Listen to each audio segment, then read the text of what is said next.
Photo, Epic records during the season 2 finale of British drama The Fall. Gillian Anderson's sex crimes investigator realizes a victim could be behind a locked door, and instead of waiting for backup, orders a cop to fetch the bolt cutters. Upon hearing the phrase, Fiona Apple immediately wrote it down. The tool was designed to remove excess metal after fastening objects together. In Apple's hands, it becomes a fast track to liberation. With Fetch the Bolt Cutters, her fifth album and first in 8 years, the classically trained pianist finds herself in a dizzying stretch of reclamation. Backed by drummer Amy Aileen Wood, soul-coughing bassist Sebastian Steinberg, and guitarist Davíd Garza, she uses these 13 songs to embolden women, ridicule abusers, and set herself free from studio constraints. It's as if by becoming a professional homebody following 2012's The Idler Wheel, the 42-year-old Apple obliterated the pressures of outside expectations at large.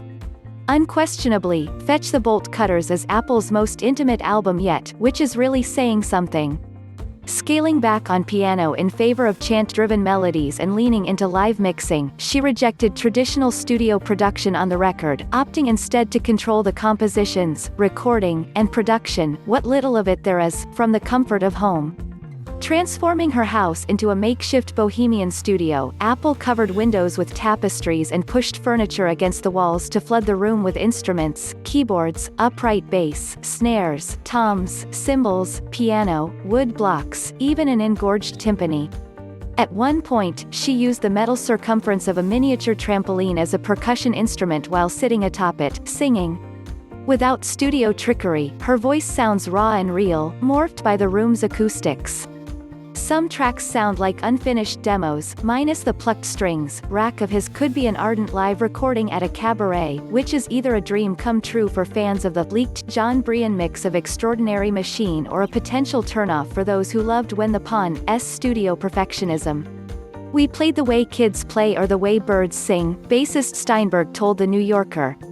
He wasn't romanticizing it. Fetch the Bolt Cutters is full of visceral, jittery, wonderfully imperfect performances that make the album feel like a dreamlike concert at Largo. Shamika is some Franz Liszt cacophony with a vaudevillian chorus, and I Want You to Love Me is a whimsical romp through pastoral swells.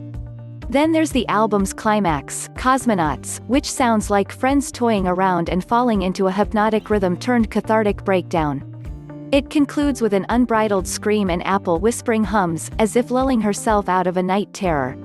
Apple famously labeled the world bullshit during her 1997 VMAs acceptance speech for Best New Artist.